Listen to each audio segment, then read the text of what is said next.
Do you have a hard time saying no for fear that you will lose relationships? Do you have a hard time asking for the things that you want? Does the thought of conflict of any kind make you want to run and hide? Then this episode is for you.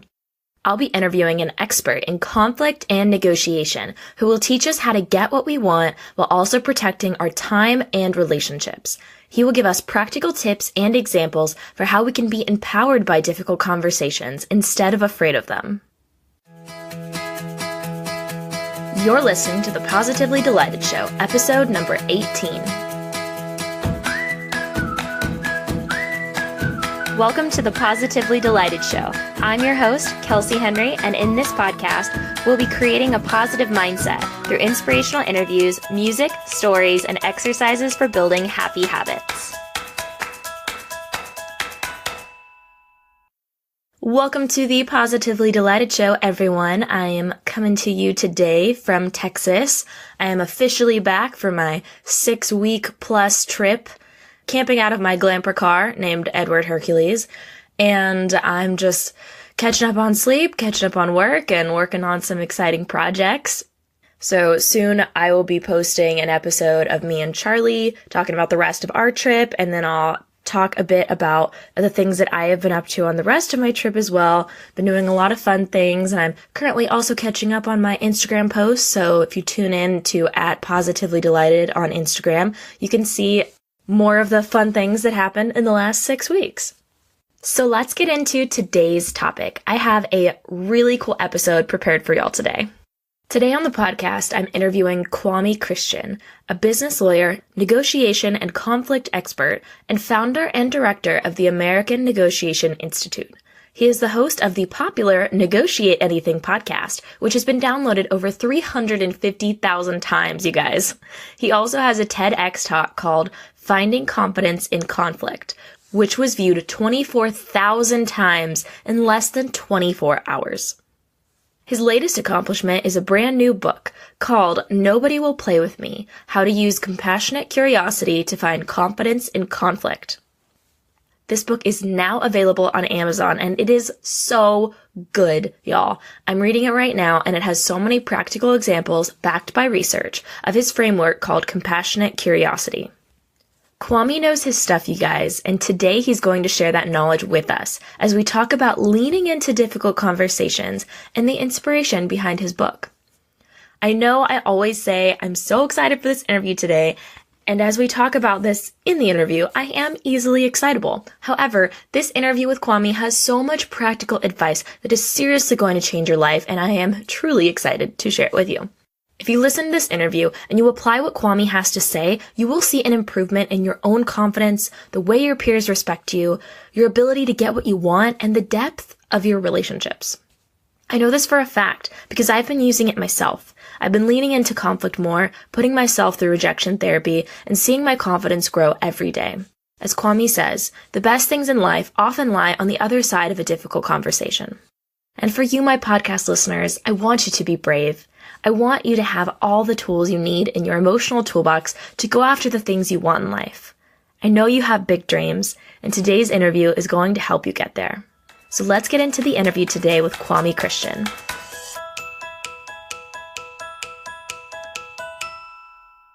Kwame, thank you so much for being on the podcast today. It is my pleasure. I am positively delighted to be on the show with you today. Yes, I love that. Love hearing it. All right, so let's just get into this. I have so many questions for you. And first off, let's kind of talk about your background and your personal journey of crafting negotiation and communication skills, because I feel like that's something that you're not usually just born with really awesome like communication and negotiation skills. And that's something that I feel like so many people are just always trying to improve on or maybe run away from, so either way. Absolutely. Yeah. And it was tough for me at the beginning too. The way that I got to where I am now as director of the American Negotiation Institute was kind of a winding road. When I got to undergrad, I wanted to do psychology. So my undergrad was in psychology, minors in Spanish and foundations of law. And I wanted to be a clinical psychologist. That was really what I wanted to do. But after I started to get into politics, I said, oh, if I'm helping people as a clinical psychologist, I'm only helping one person at a time. But if I could influence policy, I could help hundreds or thousands of people at one time. That's more efficient. And so that's why I got a dual degree in Master of Public Policy and a law degree. And so I did that at the same time. And as I started to learn more about politics, I started to hate it more and more. I'm like, what am I doing with my life? And so I was one of those rare people who was being sworn in after passing the bar exam, asking myself what I wanted to be when I grew up. And so it was really tough. But eventually, after practicing for a few years, I realized that a way that I can get back to psychology is through teaching people how to negotiate. Yeah. And that's really what led me to this position. That's so amazing. Well, I think that there's a lot in just what you said about, being able to identify, hey, this isn't what I want to do, and then finding where your sweet spot is. Because a lot of people, they're like, well, I already got this degree, I guess I'll just go use it, and just the way that they're like, well, this is the way everybody says I should use it, so I'll just go use it this way. Right. And you see that a lot. And it's like you find yourself after a few years caught in a prison of your own making. Exactly. And I didn't want to find myself in that position. And so I asked myself, what would I do if everything in the world was free? And this is a question I ask my friends a lot of time, or if I'm getting to know somebody, because it really shows where your heart lies. And for my practice, what I was doing is I was going around the city, putting on negotiation seminars, teaching people how to negotiate. And then they would say, oh, well, Kwame knows how to get deals done. He'd be a good business lawyer for me. So I'm going to hire him. So that's why I was doing it. But then I was like, that's my favorite part of what I'm doing, just the teaching. Yeah. And I realized too, the reason I love teaching this particular topic so much is because I was particularly bad at it.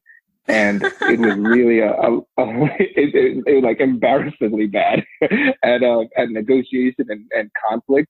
And it was really a eureka moment when I realized, wait, this isn't a talent or something people are born with. Some people are better naturally than others, but I definitely wasn't a natural, but it's a skill. I can learn how to do this. I can become more comfortable and more confident. And if I put in the work, I can improve. And I really was passionate about helping people feel that same freedom that I felt when I discovered that secret.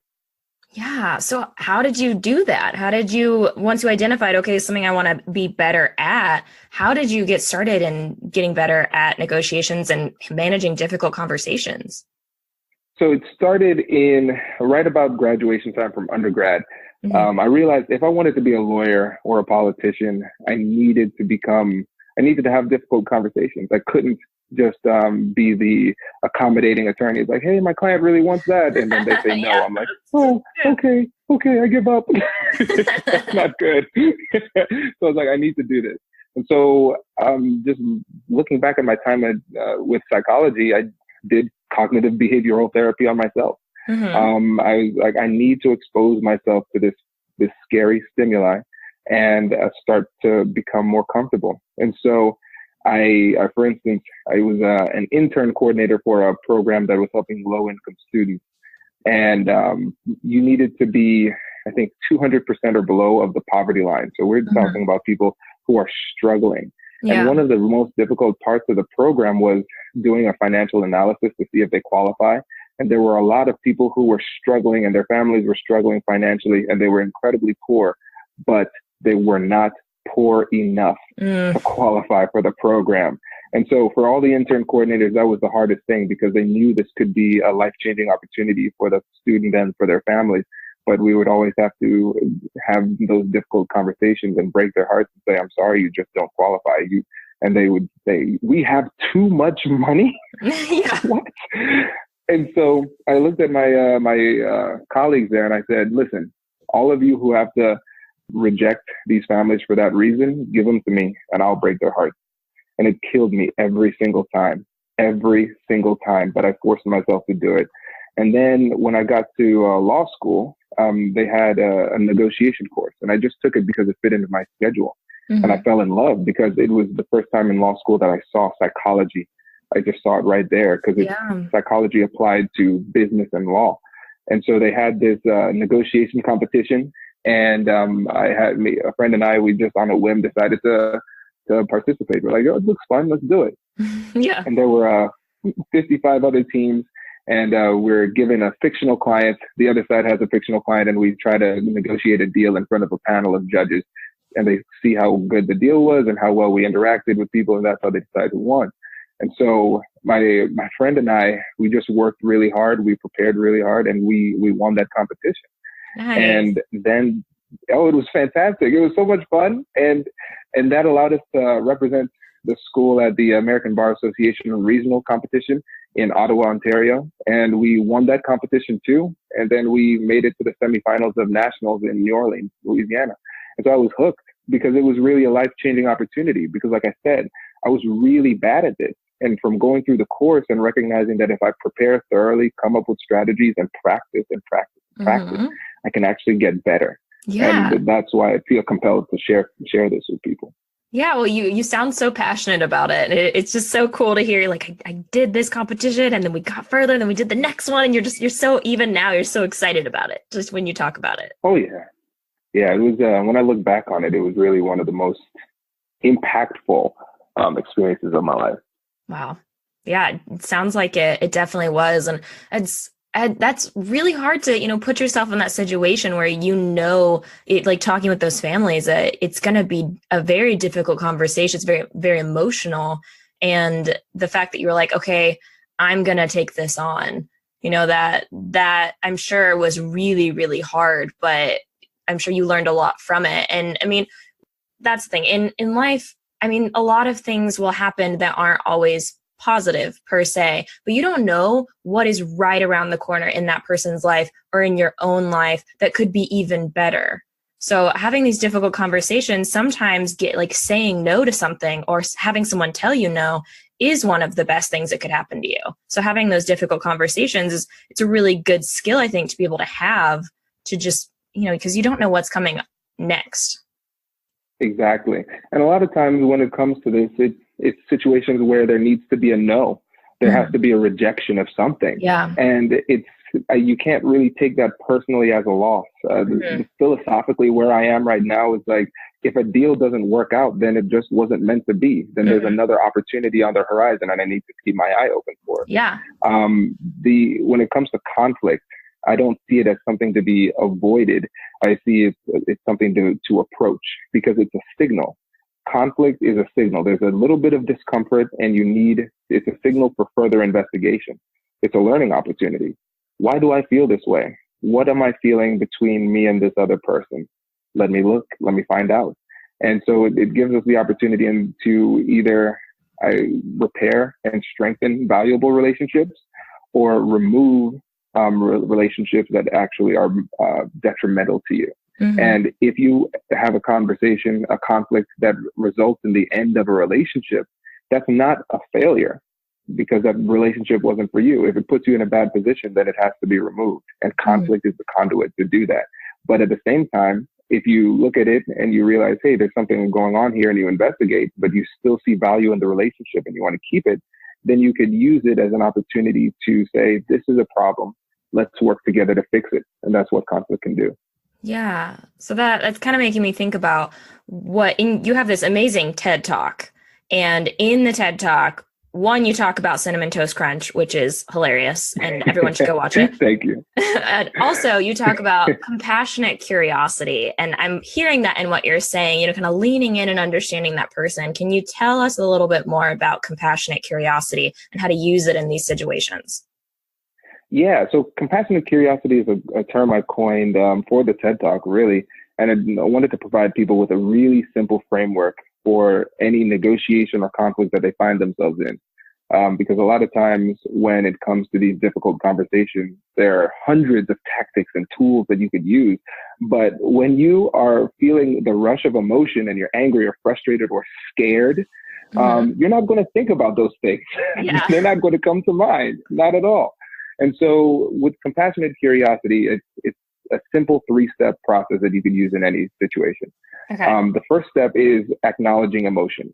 So what are the emotions you see on the other side, and having that conversation and asking questions to uncover those emotions and reflecting back your understanding. And in business context, a lot of times people don't feel comfortable talking about their emotions, but emotions are everywhere where humans happen to be. Yeah. So whether it's fear, frustration, anger, those type of things, that emotion is there. And if you try to jump to the substance too fast, you might be solving problems that don't really exist because the majority of the issues are emotional. And then after that, you get curious with compassion. And so really, I don't need to go too deep into the definition of compassion because really we just use it I use the term compassion so you can moderate your tone. I know sometimes with my wife, she'd say, Kwame, you're yelling. I was like, I'm not yelling. My volume hasn't gone up. She's not saying yelling in terms of my volume is elevated. She's saying my tone is off. And so what I tell people is I want you to think about somebody who is compassionate. And usually somebody thinks about maybe their grandma or Mother Teresa or something like that, somebody like that. And so I say, imagine how this person would ask an open-ended question in this conversation, given the context. And it really causes you to slow down and ask the question in a non-threatening way so you actually get information. Yeah. And then once you get that information, you just engage in step 3, which is joint problem solving. And you just work with the other person, brainstorm, and try to find a solution. And that's it. Yeah, I love that because it's not by looking at this with compassionate curiosity, you're not like giving in to whatever they want because they're angry. Nope. And that's the beauty of it. It allows you to protect your interests in a way that fosters collaboration. Yeah. And in the book, I have a little section kind of dedicated. It's called "But What If I'm Evil?" So it's like, all right, so this is great, Kwame. It's all lovey-dovey and people are going to like each other, whatever. I don't care about that. I just want to get more of what I want. Yeah. It's like, all right, oh my gosh. Well, if you're evil, you should still use this because it puts you in the best position for success. Yeah. Because in order to really address these issues substantively, we need to make sure the person is in a psychologically receptive state. And if you don't address their emotions, they're not going to be willing to give you what you want. Yeah. And so you want to have the conversation where they feel respected, they feel heard, and they feel like they had some role in creating the solution that you end up with. Because if they feel like the solution was forced upon them, compliance is going to go way down. They're going to try to find ways to undermine you because it's like, oh, I remember Kwame. He just muscled this deal on me. And ever since that day, I have been waiting to get back at him. And here's my chance. So even if you're evil, this is the way to go. Even if you're evil. Oh my gosh. It's funny because when you said that, my mind was like, I wouldn't have that problem, but I feel like I'd have an opposite problem. My chapter would be like, but what if you're easily excitable? And this like does this to you? And you're like, okay, that sounds exciting. But like maybe you should like look back, maybe like kind of use like curiosity back on them. Like, tell me more. But I just get so excited about things. So I say yes all the time because I'm just so excitable. Well, that's something that's good that you know that about yourself. And the cool thing about compassionate curiosity is that you can use it externally and you could use it internally. And so it might sound weird, but it's really negotiating with yourself. And so step 1, acknowledging emotions. So what are the emotions I feel? And for you might feel excited. And so we need to then investigate why. So getting curious with compassion. So why do you feel excited? What makes you feel good about this opportunity? And just keep questioning it. And finding the root of that excitement. And then engage in joint problem solving. And so you might say, well, I don't have split personalities. What is the joint problem solving here? And so in this step, this is where it gets really interesting. And I think this is where it could help you. Is with joint problem solving, you are trying to reconcile the differences between your heart and mind. So your heart might want one thing, your emotions want one thing, but your mind might be saying something else. And so what you need to do is at this point, you're creating options that allow you to stay true to your heart, but not betray your mind at the same time, or vice versa. Yeah. So you want to get those two things in line. Because what happens if you don't take the time beforehand to have that little negotiation with yourself is you find yourself in a situation, if you're a positive person like you are, Mm-hmm. you get excited, your emotion makes the decision, and then down the road, it's like, I wish I would have thought that through. This isn't a good deal. Mm-hmm. And now substantively, I'm in a bad position. Yeah. Yeah, absolutely. Well, I'm definitely gonna do that going forward. I'm gonna test this out because that is one thing that recently I've been told I'm easily excitable, and now I've started to recognize it more. I'm like, I am easily excitable, but then especially because I'm downsizing right now, hardcore, and I'm having to go through all my things and purge, and it's really painful to like get rid of something that you know you paid money for. And it's like, I know I bought that because it brought me joy. And that's kind of the problem. Right. Everything I bought me joy, and now my bank account's hurting. So I think that's one thing that if I find something, I'm like, oh, I'm at the craft store and this stamp collection looks really awesome, makes me super excited. All right, why does it make me excited? I'm gonna go through this process. Be like, what makes me excited? Because I'm at the craft store and everything makes me excited. Do I really want this stamp set? Maybe not. Maybe I should just come to the store and not buy anything because I still get excited, So maybe I'm going to use this in my everyday, and my savings account will probably thank me. Good. I'm glad it could help. And I think too, one thing that the psychological studies have shown is that when you're feeling positively, you don't think as critically. And they did a really interesting study to demonstrate this.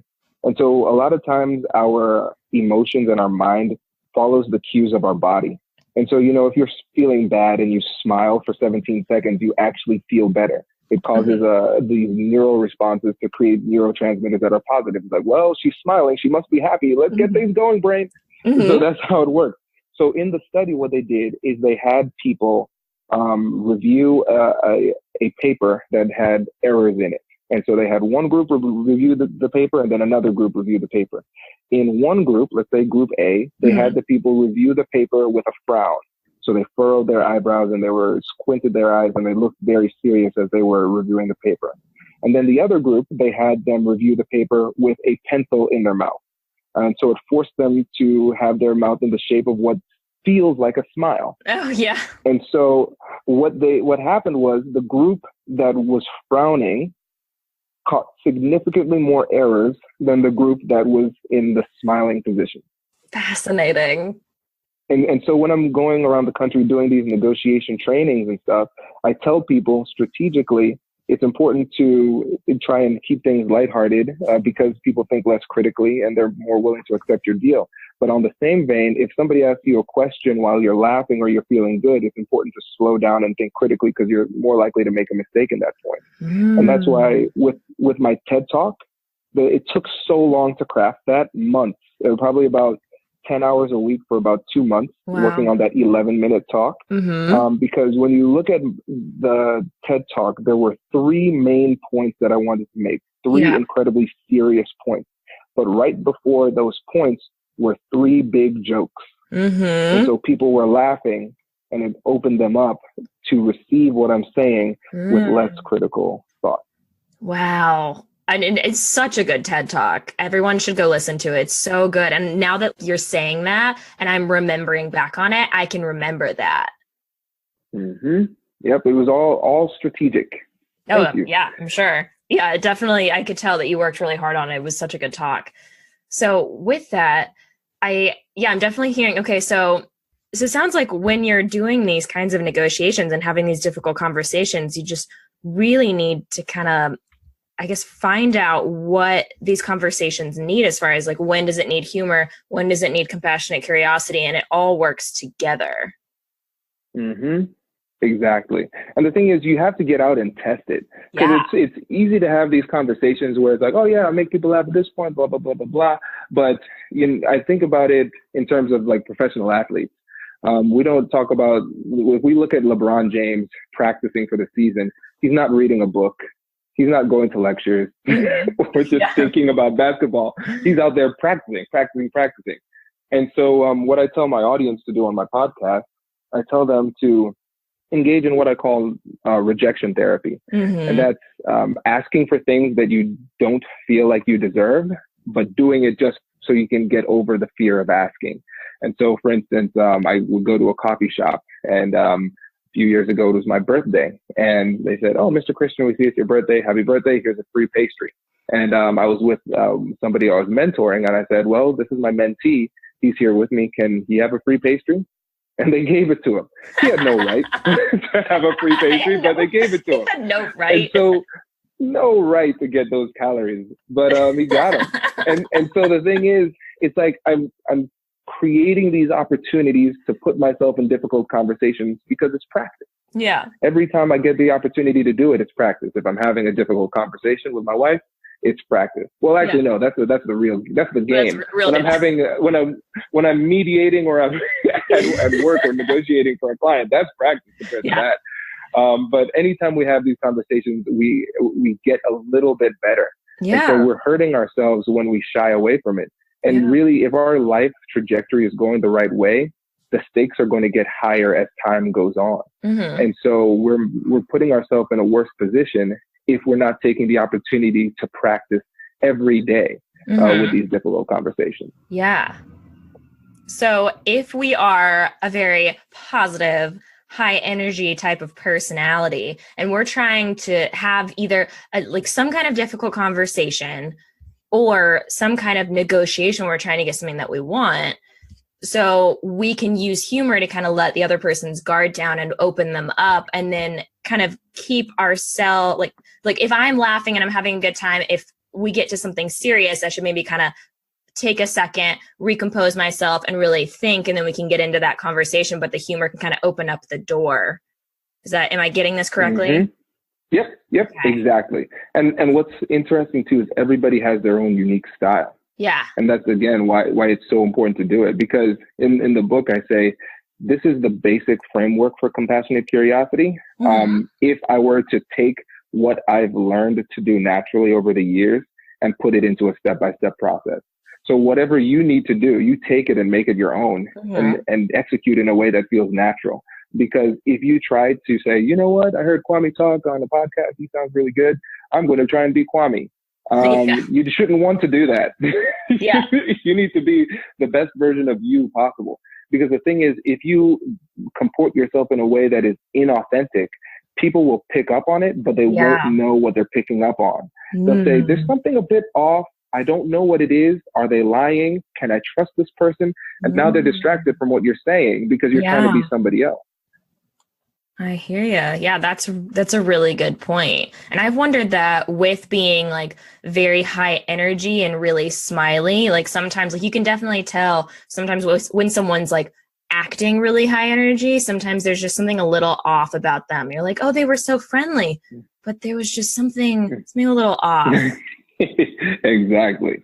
Yeah. Exactly. So that I've definitely noticed that before. So yeah, we keep bringing up the book. So why don't we get into talking about your new book? I'm so excited. So can you tell me the title and a little bit more about it and what's inside?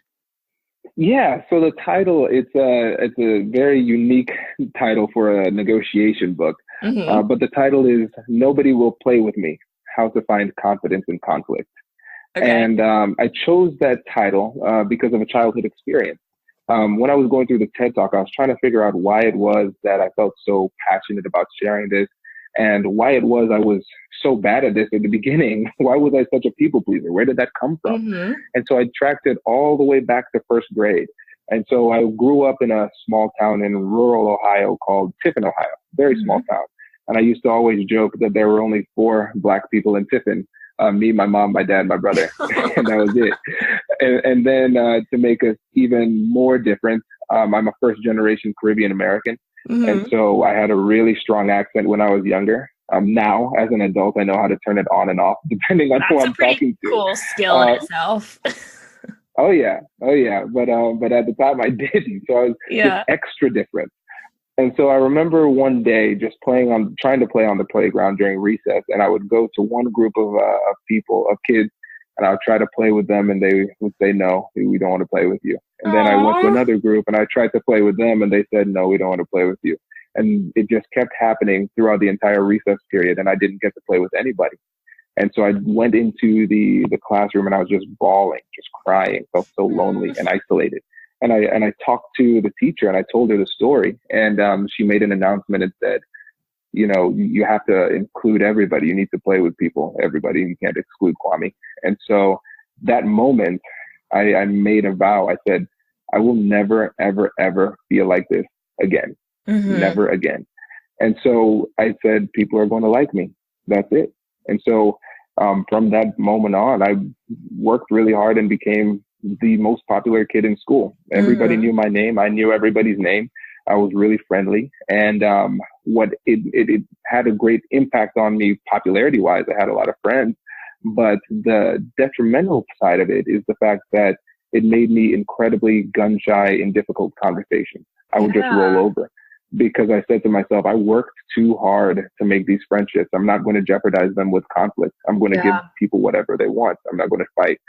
And it's something that stuck with me for many, many years. And it's not until I discovered negotiation and conflict management as a skill that I started to get over it. And that's really the root of my passion, because I knew how painful it was to know that people might like me, but not really respect me.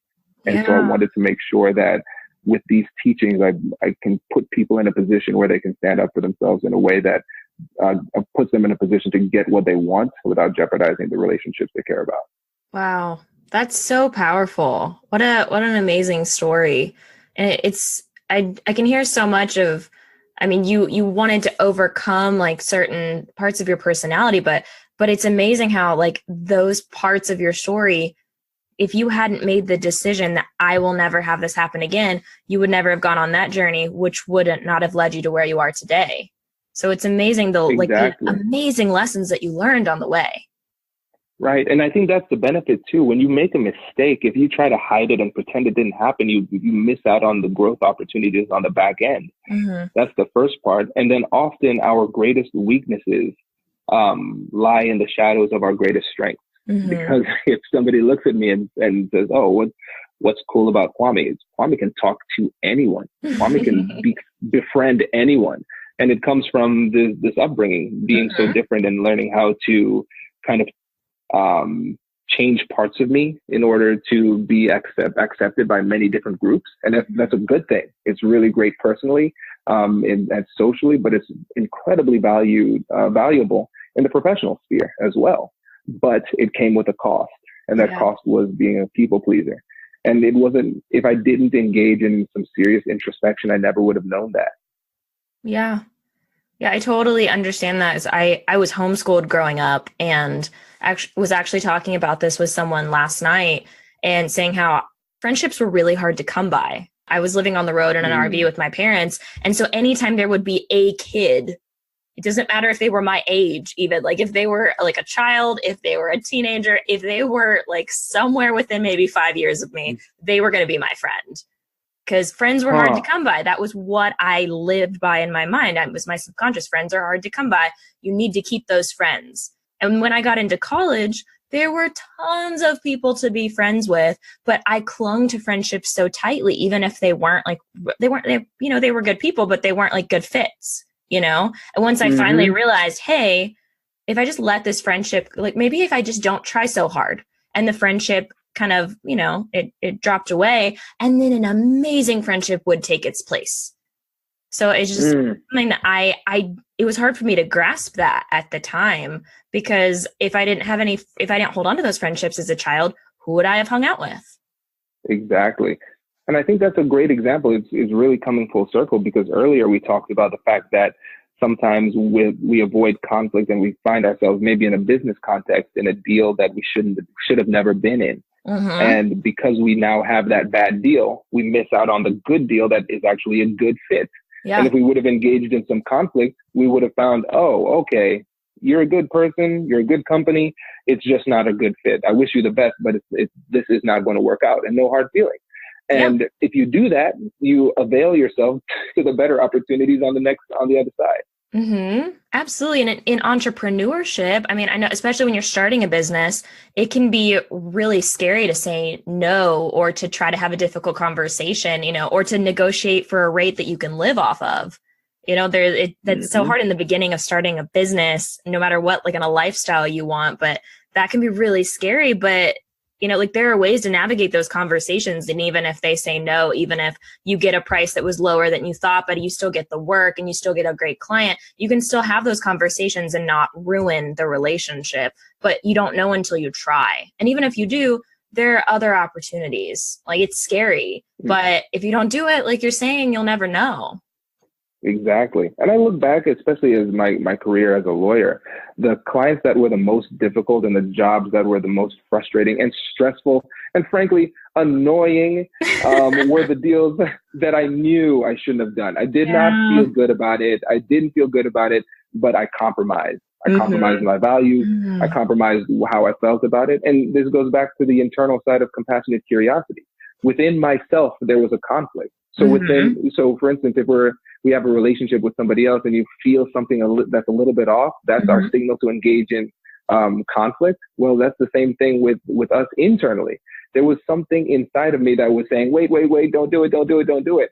And so remember, the last step of compassionate curiosity, after we acknowledge emotions and ask those questions, then we do joint problem solving. My heart was not on board. Logically, it made sense. It was a decent deal because, I need money at the time.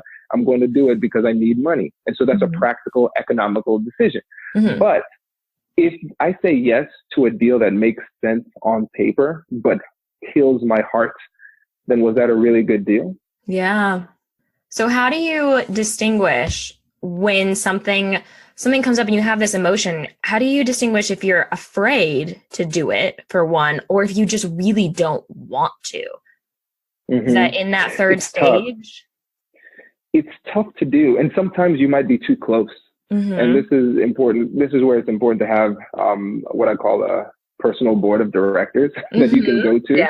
Because sometimes it won't always be clear. And so you can talk to your friends and ask, hey, this is what I'm thinking. What are your thoughts? Am I reading this right? And then if you're sometimes really, when it comes to it, trying to think about it really simplistically, when the emotional side of your brain is activated, it almost takes the place, in a sense, of the logical side of your brain. It's really difficult for both of those to be activated fully at the same time. And so that's why sometimes you're so close, you're so emotional about it, you might not have the capacity to think logically and thoroughly about it. And so that's when you invite somebody else to be the heart, the mind part of the equation, to help you think through it thoroughly. And a lot of times too, emotions come in waves.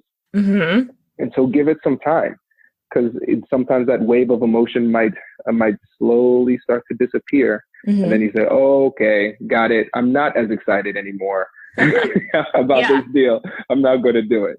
You know? So time can help and friends can help.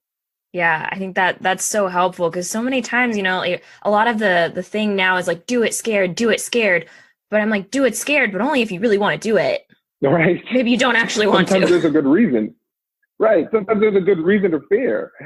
Yeah, because I think that's something that I come up with a lot. I was thinking, like, very simple example was I started taking rock climbing lessons. So I'm like, oh, I want to get out more and be more active, like when I'm not traveling and I want to meet people. So I'm going to go take rock climbing lessons. I'm afraid of heights. It'll be good for me. And then I started taking it and I was like, I don't like this. I don't like it at all. But is it because I'm afraid of heights?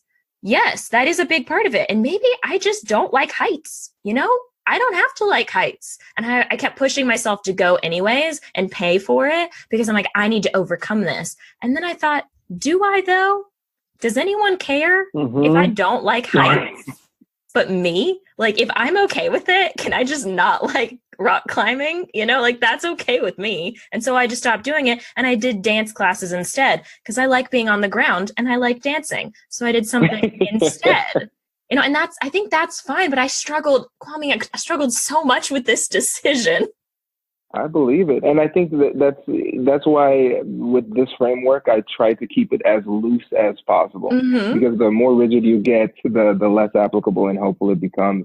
Because it's true. Like, especially for me in law, like, Kwame, you have the cognitive capacity to do this, and it brings in money logically and economically. It makes sense for you to do this. I'm like, but I really just don't want to do this. It doesn't make me happy. Exactly. And maybe that's something that people don't actually think about a lot of the time, is like, there are things that do make sense, but you still don't have to do them. Mm-hmm. That's a great point. A Yeah. brilliant point. I like that. I like that point. That's nice. Especially like, well, because a lot of things like you talk about like being a people pleaser. I mean, there are a lot of times where someone so like if someone like let's just play this real out because I feel like this happens a lot. So if I come to you and I'm like, Kwame, can you teach me everything you know about negotiation and can I take up like 5 hours of your time tomorrow in your day? If I come to you and you're like, oh, I want to do this for Kelsey because she's asking me, but I don't have 5 hours to give her tomorrow. Can you walk me through like what that looks like for you? If you're gonna let me down, tell me that you can't. How does Absolutely. that? Yeah, please show me how that works. Shameless plug. An episode called "Forget Yes. How do I say no?" Yes, In the perfect. podcast, Negotiate Anything I'm podcast. gonna go listen to that one after this. Yeah, because it's tough because you don't want to hurt people's feelings, but really the success needs to be protected by the word no. Yeah. Like Warren Buffett said that he's financially successful not because of the things that he said yes to, but because of all of the things that he said no to. And so here's how you do it. So you use what I call the no sandwich technique. Okay. Yes. So what we're going to do is we are going to have a no that is sandwiched between two yeses. Okay. And so the first yes is to what we're actually doing. So in this situation, I might have other things on my calendar. I might have paying clients, whatever it is.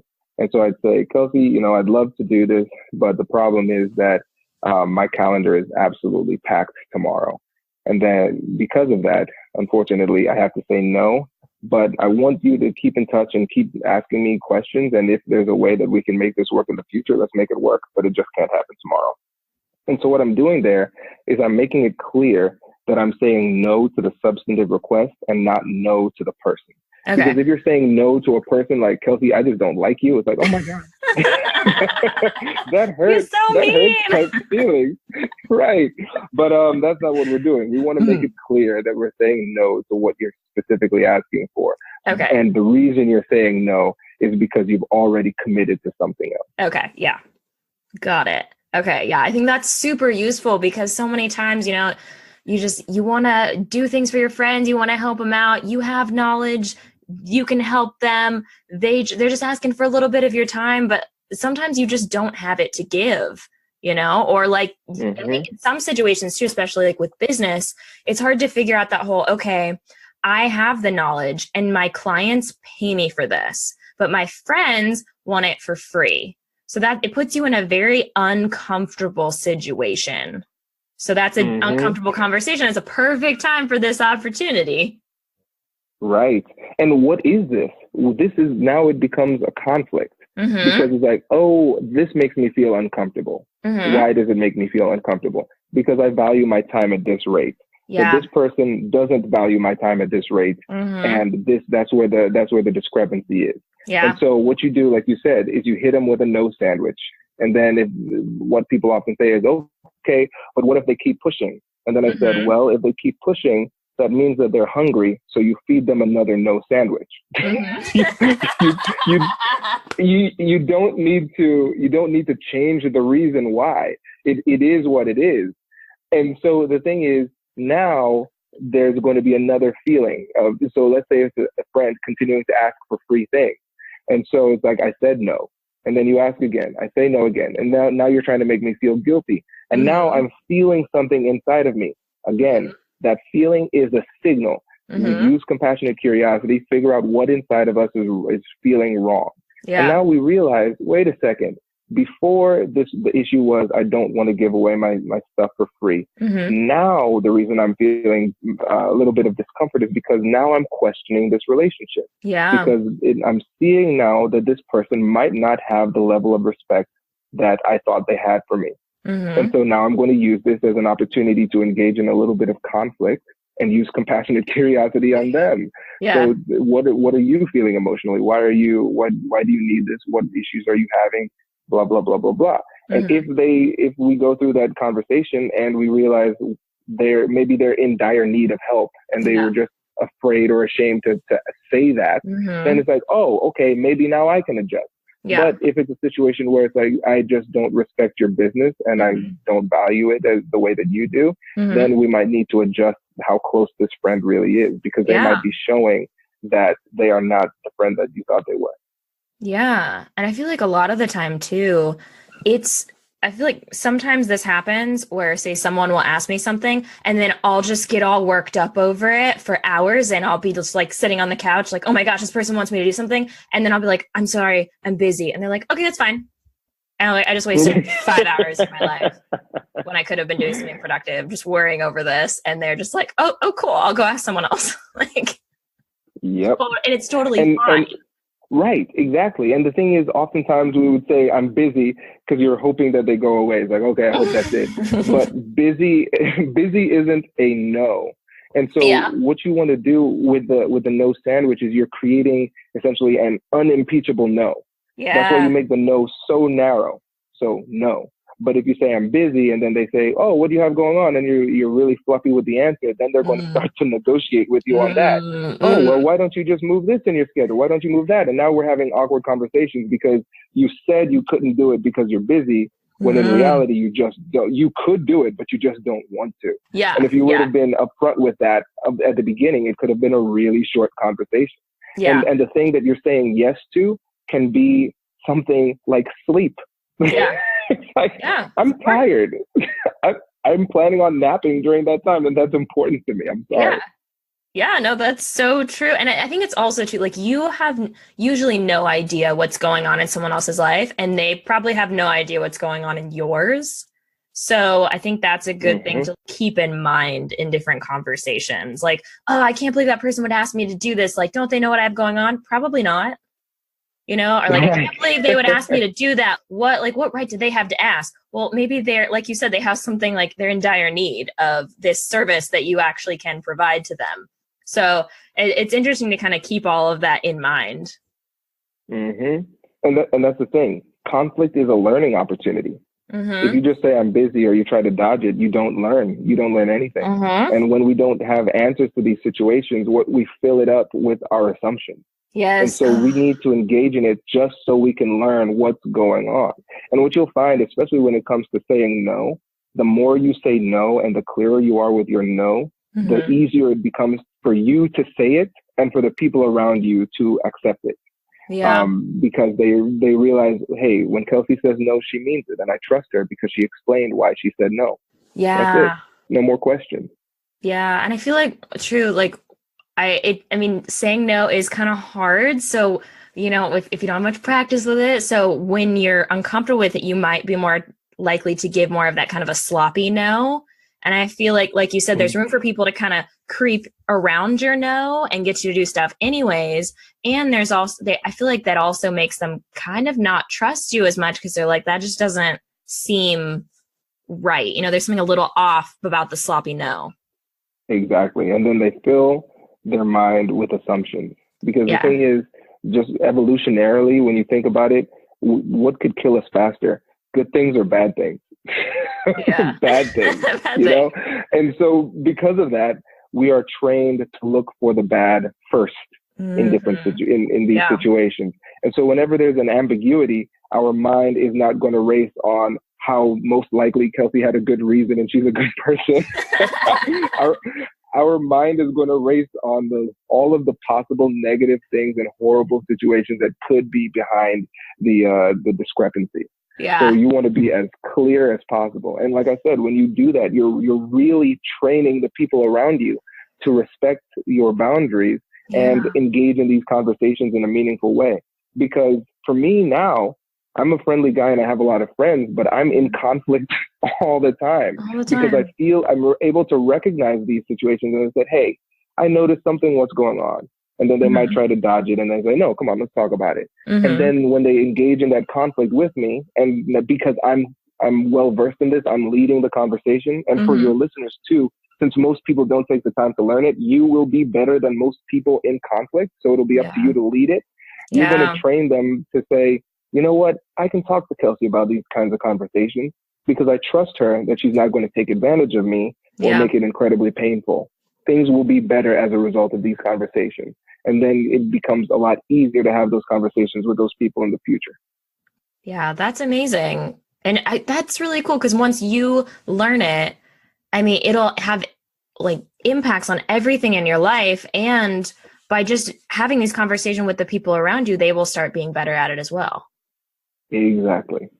I love that. What a great way to make an impact on your friend group, your community, the world. Who knows? Yeah, and that's the thing. It perpetuates. That positivity perpetuates. And it's so funny because it originates from something that most people would consider negative. It's like, ooh, conflict, bad. But really, what we're seeing in this interview is that conflict is really the unsung hero when it comes to strong, happy, meaningful relationships. Mm-hmm. And a lot of times, like what you want is just on the other side of that conflict. Mm-hmm. Most of the time, because you think about it. Hey, you want a bigger salary? Okay. Did you realize you could probably get a few $1,000s extra per year if you just engage in a little bit of conflict in a salary negotiation? Mm-hmm. You do want a better relationship? Did you realize that there's a conflict there? And if you have that conflict, a better relationship is on the other side. Mm-hmm. And what you'll find as you really start to pay attention and your awareness goes up with regard to these opportunities is that, first of all, conflict is an opportunity. And second of all, the best things in our life often lie on the other side of conflict. And if we're willing to engage, we're really going to be positioning ourselves to live the best versions of our lives. Yeah. And also, I mean, what I was thinking when you said that was leaning into negotiation and conflict is also taking responsibility for your life. Because like if you said, if you want a higher salary and you don't ask for it and you get all upset about it, whose fault is that? It's not your boss. It's not your clients. They don't know. They're not just going to all of a sudden be like, hey, I'm going to give you a raise just because I feel like it. Like that's Right. cool. That could happen. You never know. But like and then say like in your relationship, if you want someone to do something and you don't tell them, you get mad at them, whose fault is that? It's your own. Exactly. And it puts you in the position to have control, really. And when it comes to psychologically, people feel better when they are in control of the situation. Yeah. Think about it. It's significantly safer to fly than it is to drive. But why do we feel safer when we drive? Because we feel we have control. That's it. Even though it's objectively more dangerous. Mm-hmm. And so I think a lot of times when it comes to getting things that we want, negotiating and resolving the difficulties in our relationship, a lot of people have a strategy that is simply based on hope, where they just sit back and just hope things get better. Hey, can you help me out with this thing? I'm busy. I hope that works. That's not good enough. It's really a passive way to let life happen to you. And when you start to engage in conflict in this way, like you said, you're taking responsibility for your outcomes and finally taking control of your life. And you make life happen. Exactly. Yeah, I love that. Oh, yeah, that's so many good nuggets of wisdom here, Kwame. With your book, you talk about building confidence. So can you tell me a little bit about the role that confidence plays into negotiation? Because you're talking about how you can still be social and have these wonderful relationships and also have them respect you. I think respect is kind of what was missing in being a people pleaser versus, being a good negotiator. In between there, I mean, having respect is really important and you can have that. And how does that play in with the confidence? Yeah, I think confidence is a crucial aspect of the equation, and competence breeds confidence. So the more you listen to podcasts like these or read books and things of that nature, the more competent you become on the topic, the more confident you will be. That's the first thing. And then that's only a part of it though, because then you need to actually take action. Yeah. Knowledge plus action is wisdom. That's what we really need to do. It doesn't matter if you know what to do, but you don't do it. So you need to do it, and then you'll get better every single time. And that's why I tell people to engage in that rejection therapy. Yeah. And when you really look at it, what is confidence? Confidence is an emotion. It's an emotion and a feeling that makes it more likely for you to take action.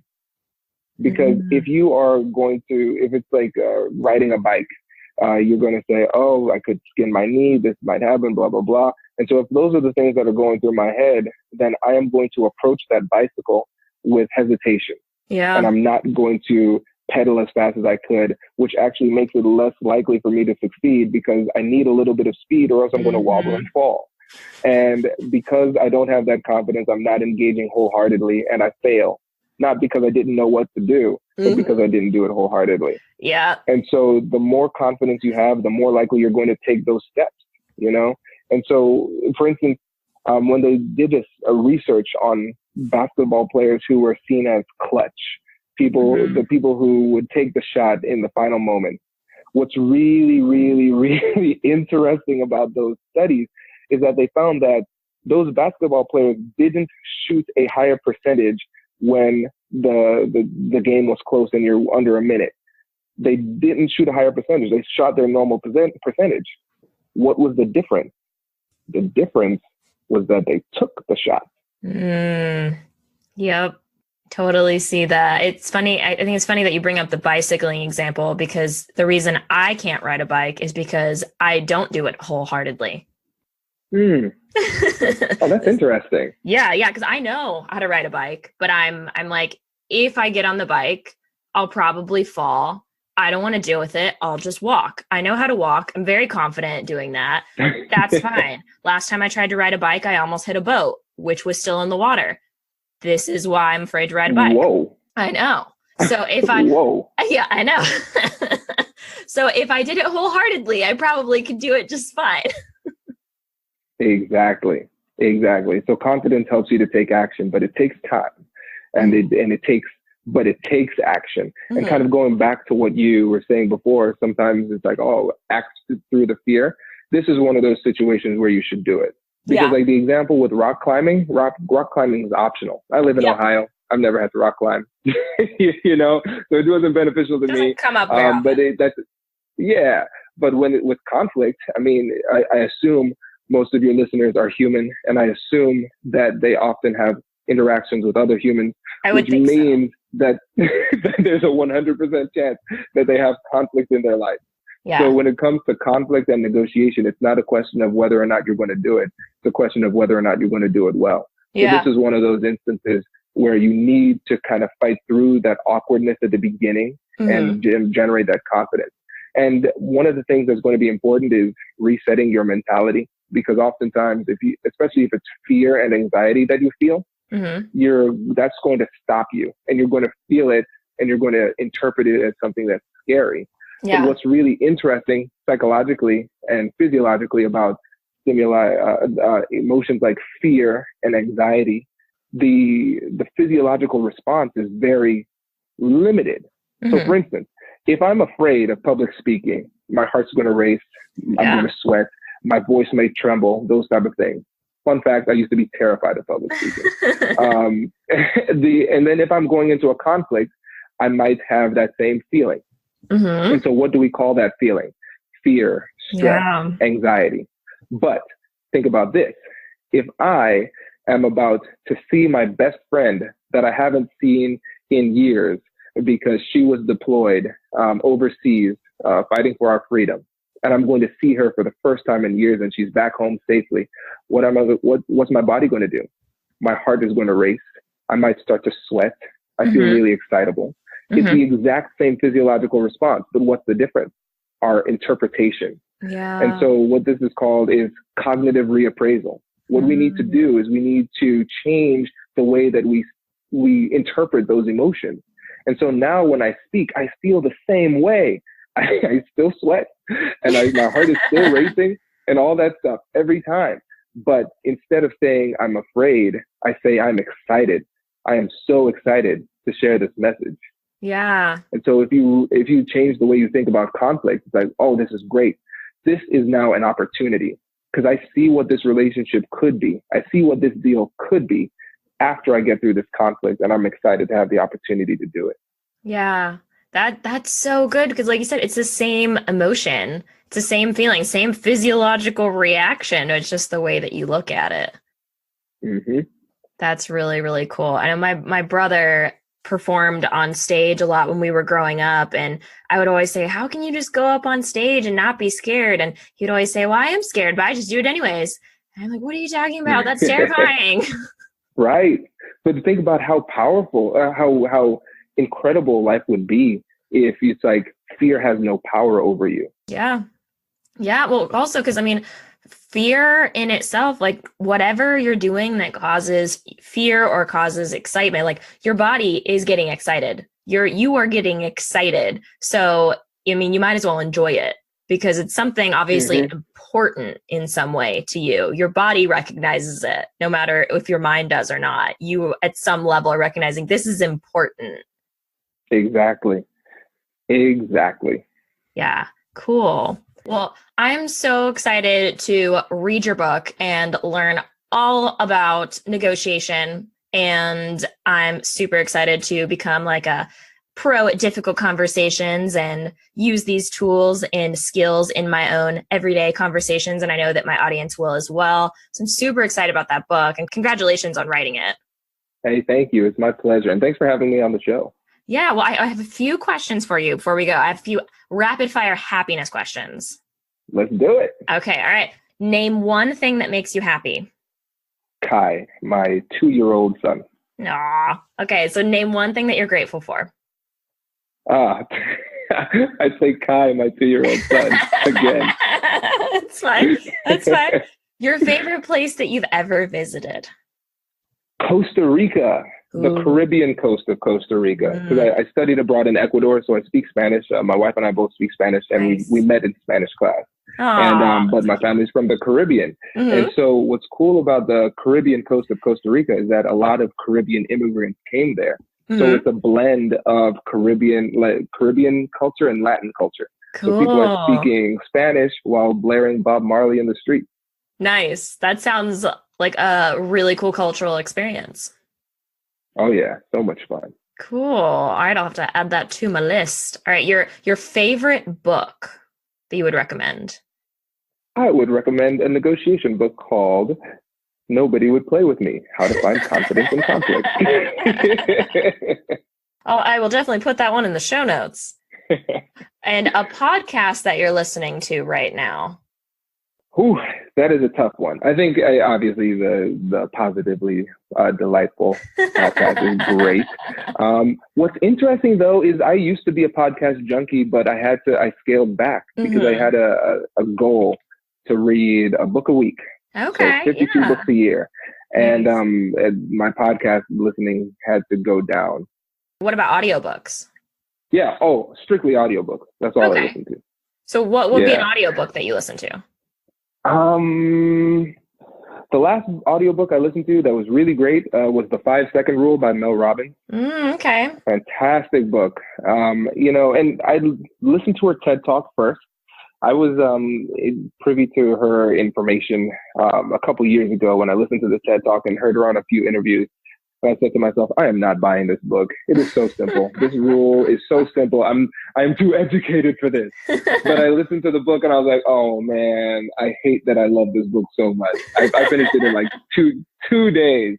That book is an absolute game changer. If you want to start taking action and really change your life, that book is the one you need to do. Well, I'm sold. I'm going to go find out about this audiobook. I like podcasts and audiobooks and audio content. I love learning of all forms and mediums. So I think it's good to mix it up a little bit.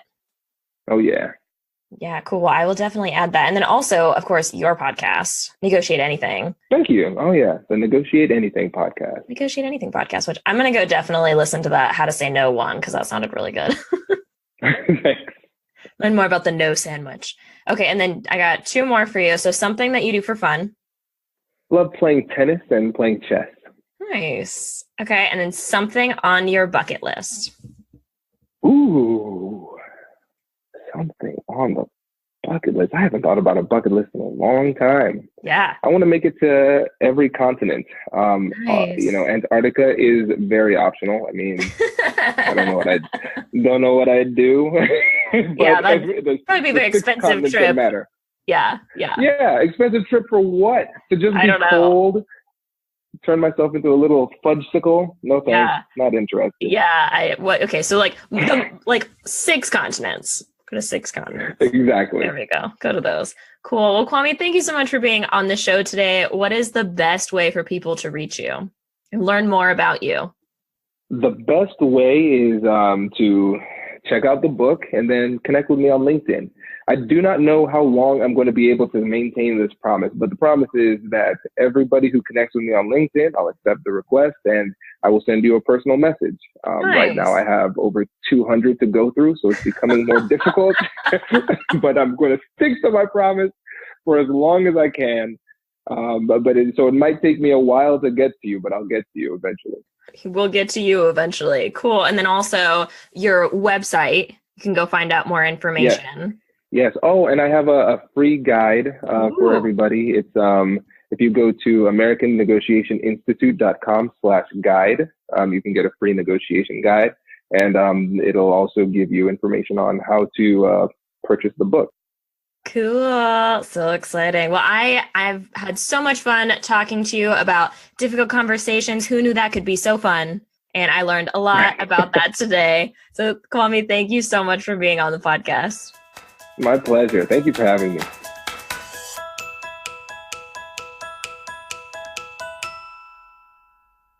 Thank you so much for tuning into today's episode with Kwame Christian.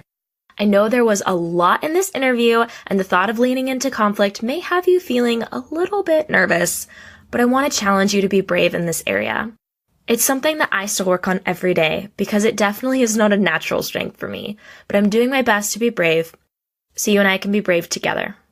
If you like what you heard in this interview, be sure to grab Kwame's free guide on negotiation and also go buy his book, Nobody Will Play With Me, on Amazon. I'll link to both of these in the show notes.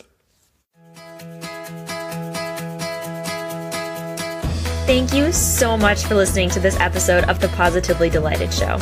Be sure to head over to positivelydelighted.com to get the show notes for this episode. If you liked the show so far and you've been learning a lot from the content, I would love if you could go to iTunes or your favorite podcast listening app and leave a review. You would be my favorite person ever. Thank you so much again, and I hope you have a positively delighted day. See you next time.